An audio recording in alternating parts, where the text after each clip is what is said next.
tablet is working. Okay. Worksheet 12 is about inverses. So we're going to talk about when a function is one-to-one and what it means. It means that its inverse will also be a function. We're going to talk about finding the equation of an inverse and any domain restrictions.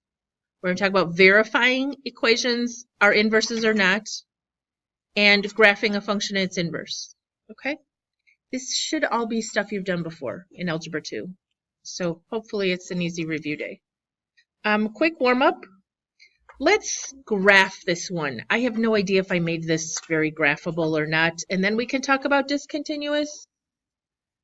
What is the shape? That's upside down, right? And this piece is a line, and this piece is a line that's a little bit steeper with a slope of 2. Okay. I like to find some ordered pairs. So this is between -3 and +1. We're supposed to take the absolute value, then change the sign, and add 3. So this would be 0. Did I do that right, guys? Put in -3, it would become positive. This would make it back to negative, and then add 3 would be 0. This would be 1. 1, -1, 2, 3, and back down to 2. How did I do? And those are solid circle, or solid, it's a solid circle at 1, right? Oh, actually it's a solid circle at both ends. This doesn't have an arrow at this end. Okay. 1, 2, 3, 0, -2, 1, 1, 2, 0, 3, 1, 2. Okay, so it's a little piece of a V with circles on both ends. Then what is this? Well, I don't think I want to put in 1 to 7. What do you think? But where does it start? Put in a 1, you get out a 5. What's happening at 1, 5? Because this open circle. I got some of you who decided when it said 1 is less than x that you should start at 2. But you have to start at 1 and put the open circle at that spot. So it would be I just did it wrong already. Open circle, right? Somewhere up here. And then what's it doing? What is the slope going to do? Up 1 and over 1 until it gets over here to 7. At 7, it's at what? Closed circle that's up at 11, right? 7 plus 4, okay. I've kind of got a hot mess going here, but then what happens? Where does this one start? Can you figure out where this one starts? If you put in a 7 to 2x minus 3, I'd get 14 minus 3 is 11, which is where this one ended, yes? So this starts here, but what's the next point going to do? 16 minus 3 is 13, so it's going up by 2s. It's getting a little bit steeper, and that one does have an arrow because it says greater than. So, discontinuous where? At 1.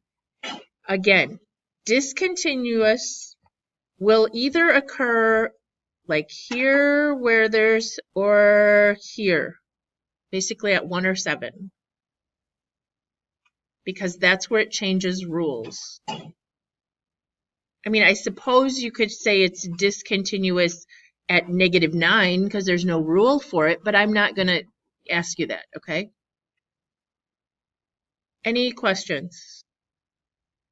All right. We're good? I'm not going to do another one. I can do one tomorrow if you want me to. All right. Inverse functions. Inverse functions are when we flipped the x and the y. Sound familiar? So this is a relation. The inverse function literally takes all those x's and y's and flips them. What happens to the graph? The relation one here was the blue one. Can you tell which one's blue? And when they flipped all the ordered pairs, they got the green one. What they do is they flip across the line y equals x, this line right here. And the reason is because we've switched the y's and the x's. Does that make sense? So it should look like it was folded across the line y equals x. All right, what else does it say up here? When a relation is expressed as an equation, its inverse relation can be found by interchanging the independent variables. Okay, we did talk about that. Notice that these inverse relations are reflections of each other across the line y equals x. This relationship is true of all graphs, of all relations and their inverse relations. We are most interested in functions with inverse relations that are also functions. Did that happen on this one, guys? It was a function, the blue one. When we did the inverse, was it a function anymore? No. When you get to calculus, and we're going to talk more about this in a few minutes, but when you get to calculus, they're going to tell you to restrict the domain on the first one. So if I had said this parabola, we're going to talk in just a second, doesn't pass the horizontal line test, which means its inverse isn't going to be a function, then they're going to say restrict, like cut off one of these branches, so that when you do the inverse, you now only have one branch and it is a function. I'll do some of that in calc. All right, so we're interested in when the inverse is also a function. Not all functions have inverse functions. We just looked at that. Okay, let's just move on to this. This horizontal line test, what is that testing? Well, we have two phrases for it, and that confuses students. We say if it passes the horizontal line test, in other words, any horizontal line will only cross once, then it is called a one-to-one function, meaning for every x there's only one y, for every y there's only one x. Make sense? Therefore, what that determines, if it's one-to-one, then its inverse is a function.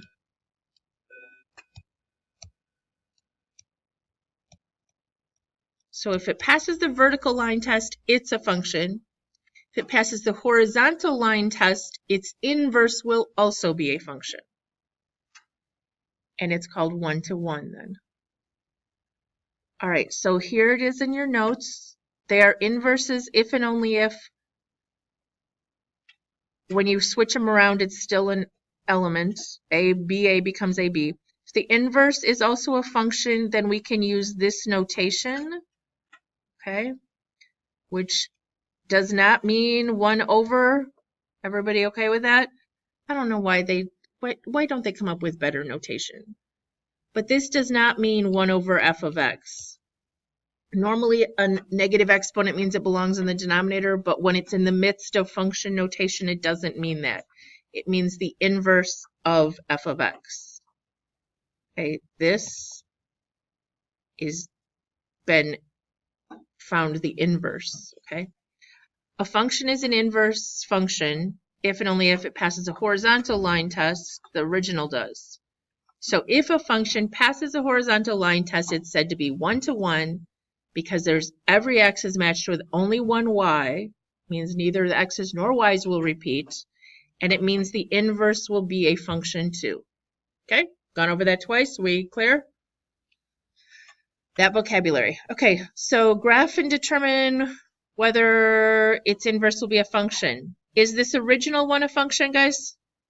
Can we just use the little picture here? Yes. Is the inverse going to be a function? No, because it fails the horizontal line test. Therefore, well, it may have an inverse, it does not exist as a function. Okay, inverse, not function. All right, so we're going to do the same thing. Can you graph this? Whoops, nope, that's not right. Just kidding.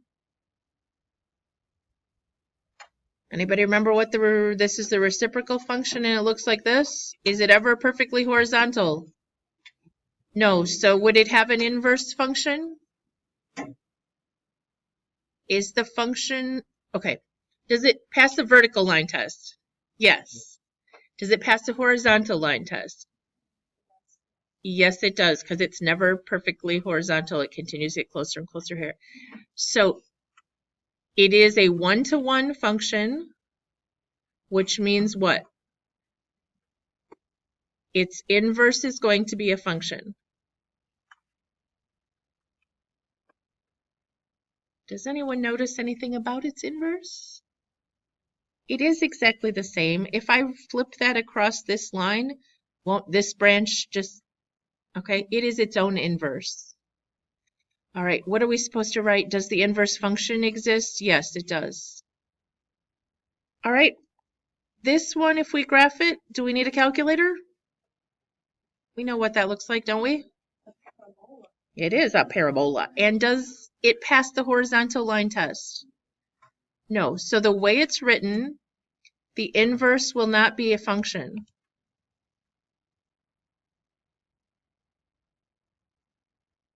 Okay, it's not one-to-one.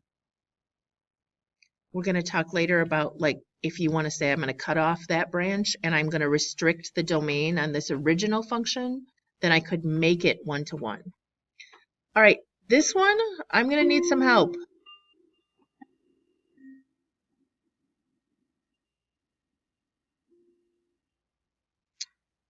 See, if I put in a number greater than 4, so I have to be over here. 5 gives me 1, 4 gives me 0, 9, 13 would give me, is it doing this or am I crazy? Oh, it's upside down. Okay, I'm going, I am crazy. We've known this for a while. Okay, so it's doing something like this. Does it, it's, yeah. Can you scroll out a little ways? Is it ever horizontal? I think it's getting closer. It can't become negative though, right? But is it getting closer to 0? Okay. It's getting tinier, the decimals. Okay. So does it pass the horizontal line test and the vertical line test? Yes. So the inverse would be a function. Can you think what that would look like? If we reflected across that line, I'm thinking it would be something like this. What do you think? Maybe? We're just not going to go there. Okay. So if a function passes the horizontal line test, it's said to be one-to-one. If a function is one-to-one, it has an inverse that is a function, and then we can use this notation. And the domain is equal to the range, and the range is equal to the domain. Students have so much trouble with that.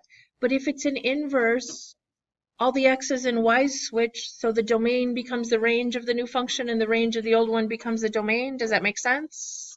Because you switch the x's and the y's. All right, it says down here, the symbol f to the negative 1 of x should not be confused with the reciprocal. We talked about that already. Okay, we covered that idea. All right, so here's the steps to finding an inverse. It says use the horizontal line test to confirm the inverse function exists. Replace f of x with y and then interchange the x and the y. Do you remember this part? And then you got to solve for the y. That's how you find an inverse. And then you can replace it back with this notation and state any restrictions on domain. All right, so here's a pretty easy example. It's all worked out for you, but I'll run through it real fast. It's a line. Here's a picture. So it does pass the horizontal line test. So I rewrite it with a y and an x. Then I switch the x and the y. How do I get the y by itself now? Talk me through that real quick. Subtract 3. And multiply everything by 4, right? So I'd have 4 times x minus 3, or I could make it 4x minus 12 if I distributed that. And then at the end here, because the inverse, the original function was 1-to-1, I can rewrite it with this notation, which is what they did over here. It's all worked out for you, okay? I think. Is it on yours worked out or not? Okay. I just wanted to do it because if I just point to it, y'all just kind of space out, watch me point. All right. Determine whether these have an inverse that is a function. If it does, find the inverse function and state any restrictions on domain. Okay. Number 4, what would that look like if we graphed it? It's a line doing this. So does it have an inverse that's a function? Yes, it does. So we start out by switching x and y. Do I need to rewrite it with a y in it, or you get where the y is? This is just y, right? So if we switch it, we'd have what? Switch the x and the y, so it would now say x equals 2y minus 4. The next step is to get the y by itself. What would that look like?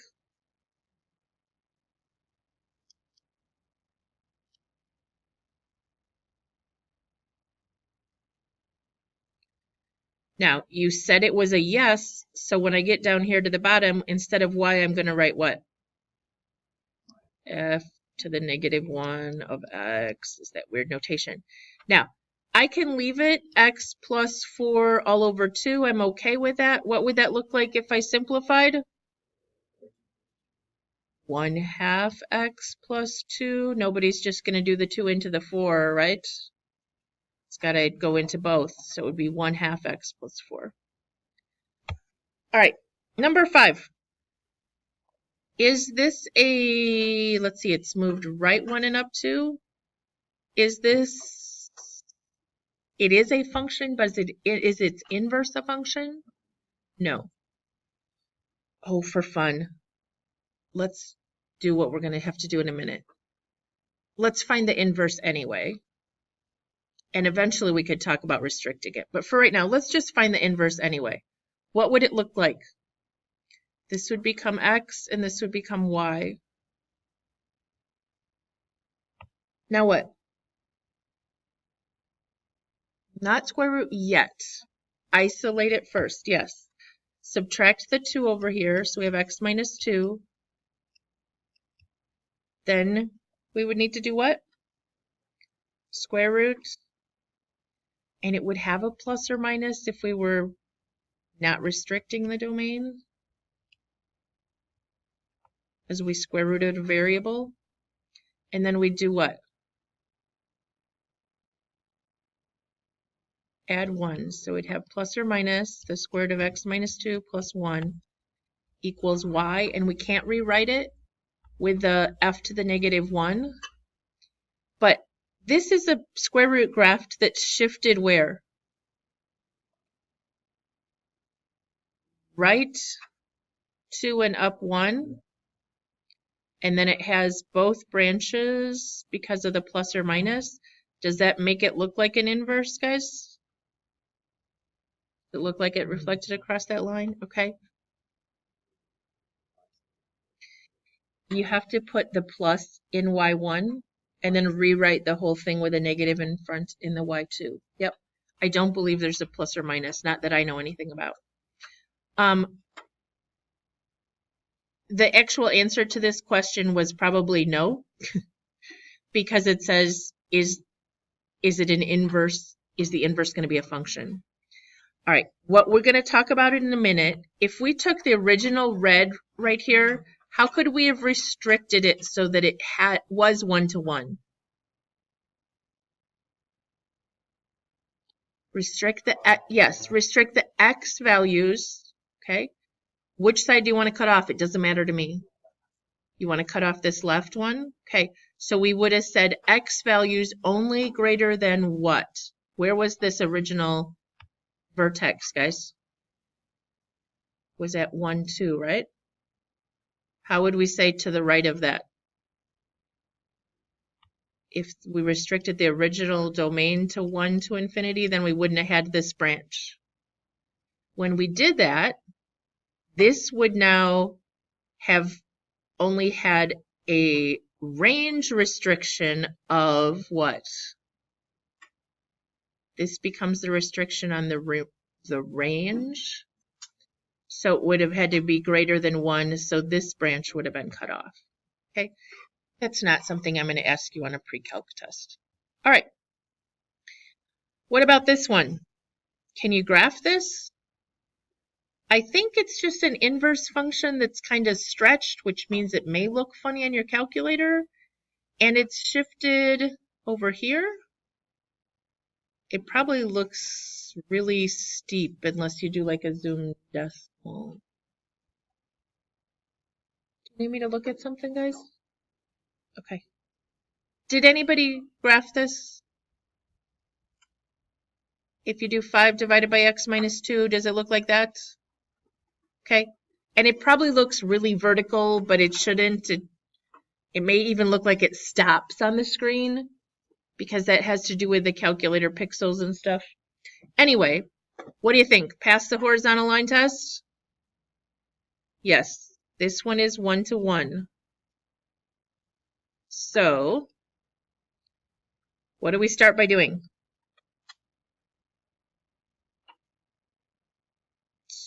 Switch the x's and y's. So it's going to say x equals 5 over y minus 2. Now what?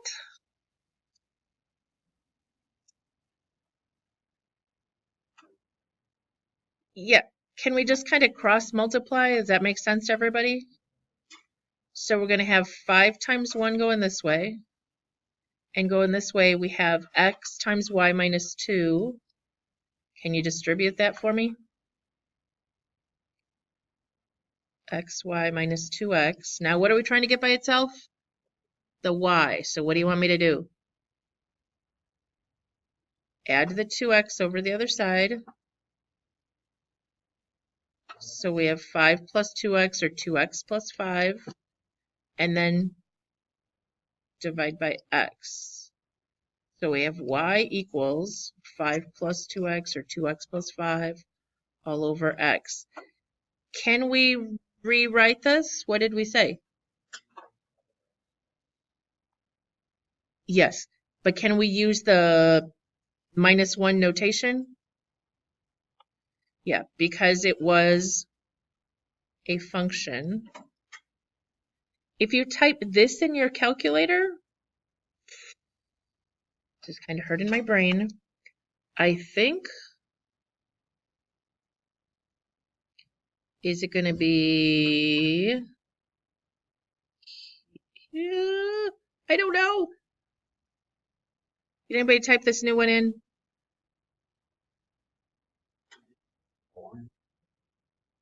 Did you put parentheses around the top?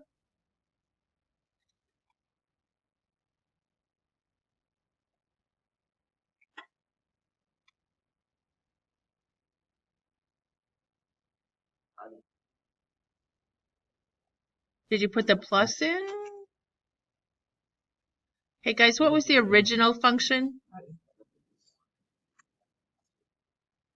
5 divided by x minus 2.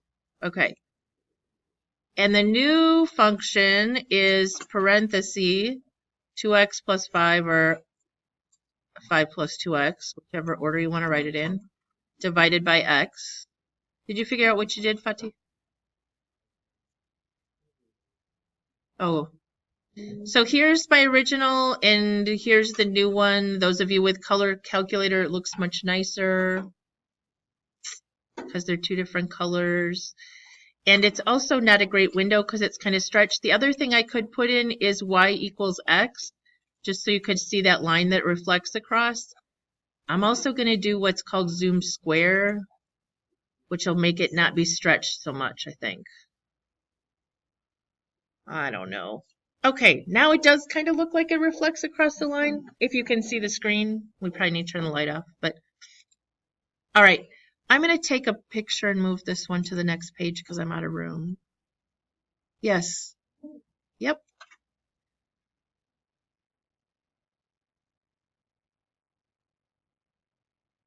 So number 7, what do you think? Did anybody graph it yet?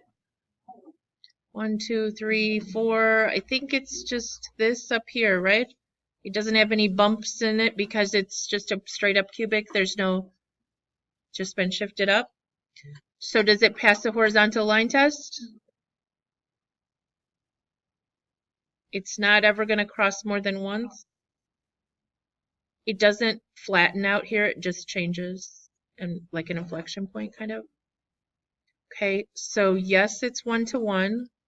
So when we switch, it'll say x equals y cubed plus 4. Then what do you want to do? Subtract 4. Okay, and when you cubed root, do you have to worry about a plus or minus? No, because cube root can be negative. So we get the cubed root of x minus 4, and we are thinking that that should be function, so we can write it like this. I'm thinking it should look like this if you type it in your calculator. Does that kind of look like it reflects right there? How'd I do? I don't know that it asked us to graph it even. Just trying to help you see that it is an inverse. Any questions? All right. These are the hard kind that are on the final for pre-calc because it's everything we've done until now was the easy kind. Yes. Yes, we should have had, thank you, because I was thinking about that a second ago. There were no, where does it start with? On 4, right? This is a line, no domain restrictions. This is a parabola, no domain restrictions, unless we decide to make it 1 to 1, then we have to restrict the domain. What is the restriction on this one? X cannot equal 2. Okay, on the original one. And what about this new one? X cannot equal 0. And what about 7? It's a polynomial, right? No square roots, no denominators, so we're good, no restrictions. All right, thank you for asking and reminding me about that, Patrick. Almost called you Connor. All right, determine whether this is an inverse.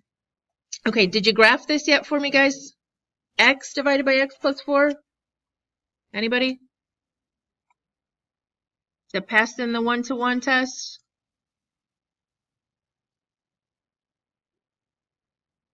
X divided by quantity x plus 4? Is that, did I type it in right? Okay, so it's doing this. It is 1-to-1. All right. These are the rules, guys. When you have an x in 2 spots, you're now going to have a y in 2 spots, yes? Okay. You want to get all the y's on one side, and then you're going to have to use factoring. Okay. So we're going to switch this so that it says this. Switch the x's and y's.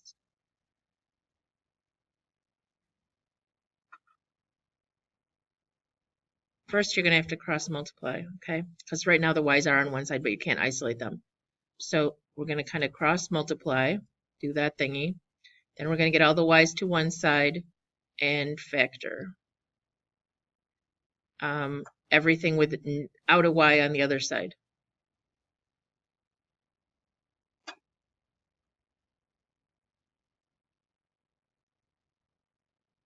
Just trying to put it in words so that you could just kind of have a general idea for these kind.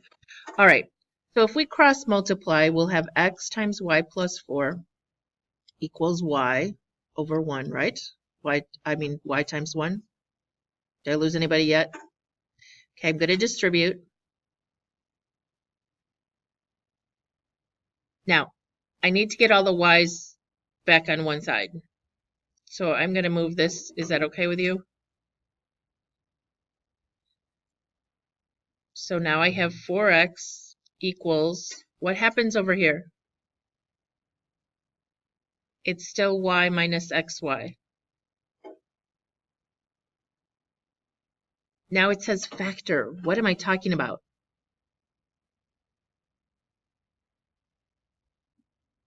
I want to factor out the y over here.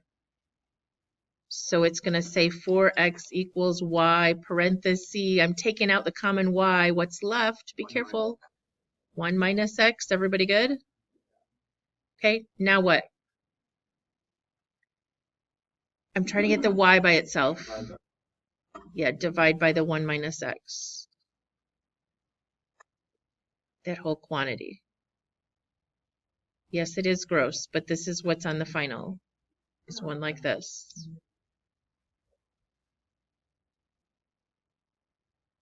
Okay, I don't think it asked for the domain restriction on the final. You're in luck, but what would the domain restriction be? Can't have what down here? 1, because 1 minus 1 would be 0, so x cannot equal 1. The original function would have been, can't be negative 4.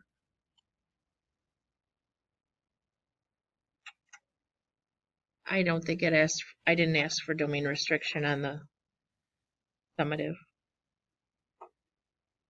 All right, number 9. I'm going to put it on a new slide again, just so we have more room. But do you remember the process? Because if you don't, this isn't going to go well, okay? What are the steps? First you can graph, but then you're going to switch the x's and y's. So it's now going to say x equals y minus 1 over 2y plus 5. Now because there's a y in 2 spots, you have to do what? Eventually you're going to have to factor. Cross multiply first. So you get x, oh, no, kidding. X times 2y plus 5 equals 1 times y minus 1. I didn't distribute yet, so I need to. This will become a 2xy plus 5x equals y minus 1. Now what? I don't want to take out an x. What am I trying to get out? The y. So I have to isolate the y's.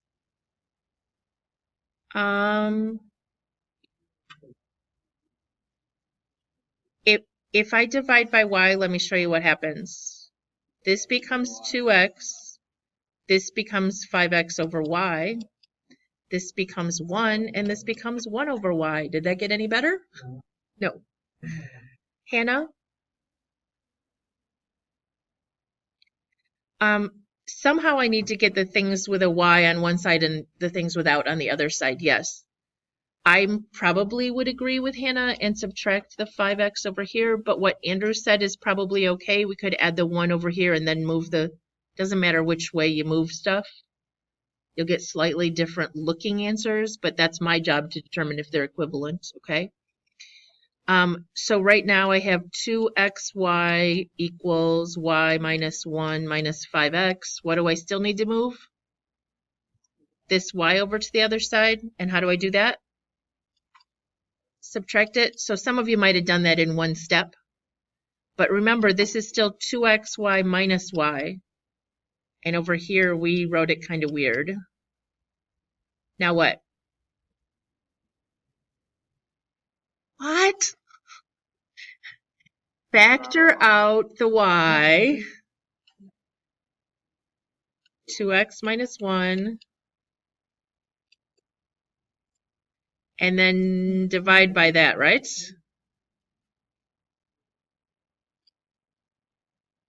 It is gross. So we have y equals 1 minus, oh, sorry, negative 1 minus 5x over 2x minus 1.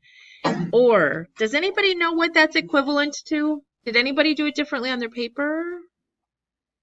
If you changed all the signs top and bottom, in other words, multiplied a negative 1 to the top and a negative 1 to the bottom, 1 plus 5x or 5x plus 1, yes. Those are equivalent, but that's my job to know what's equivalent, okay? As long as you guys solve it and it works, then I'll figure out how many different ways you could write it, because there's always a lot of different ways you could write it. So what? Yes, good job. 2x minus 1 cannot equal 0, so x cannot equal 1/2. If I go back to this one that we did a minute ago, this could have also been written differently, okay? You could have had like a negative 4x over an x minus 1. It just depends on the steps you do back here. like, one more time. If I went back to here, what did you say to do, Andrew? You said add 1 over the other side, right?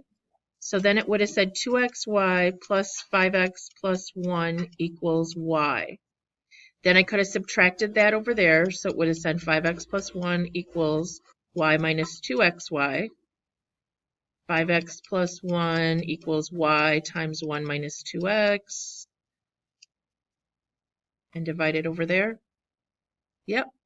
Okay, so those are equivalent. These are miserable. Did you write down the steps, though? Because this is what's on the final. And on the summative will be some of these, because the other ones are pretty easy. This is pre-calc, you gotta do the hard ones. Sorry. So it was cross multiply after we switched the x's and y's, right? Cross multiply. Then what? Yeah, isolate y's on one side of the equal sign and non-y's on the other side. And then factor out the y. And finish getting it by itself, isolating it. Everybody good? All right. Composition of inverse functions. Basically, guys, if you have composition, if you have inverses, when you put one into the other, it'll cancel each other out and you get x. Does that sound familiar? Okay. So composition of a function with its inverse always results in the identity function, which is just y equals x. So they go through this lovely example. Isn't this one lovely? Okay, they put this mess into this function. What happens first over here? When they rewrote it in here, the minus 4 plus 4 cancels. And then it said 6 divided by 6 over x, which becomes 6 times x over 6, which gave them x, right? And then they did it the other way around. They put this whole mess in here. And then it becomes a calculus problem, honestly. But what it says is 6 is being divided by 6 over x minus 4, and then there's a plus 4. Oops. So you would flip this over. You would have 6 over 1 times. These would cancel first. And then you could do the plus 4 minus 4. Yuck. All right, let's us try with a little bit easier one, maybe. Maybe, yeah. So what are we going to do? What do you want to do first? We're supposed to do it both ways. So if I put G into F, everybody okay with doing that one first? So this would be FOG. I'm putting G into F. So I'll put in x minus 3 over 2 here. Now, these are show me questions. Show me means you can't just say, yep, it works. What's the first thing that cancels? The 2's. So now it says x minus 3 plus 3, and then you can say equals x, okay? The other direction, how's that going to start out?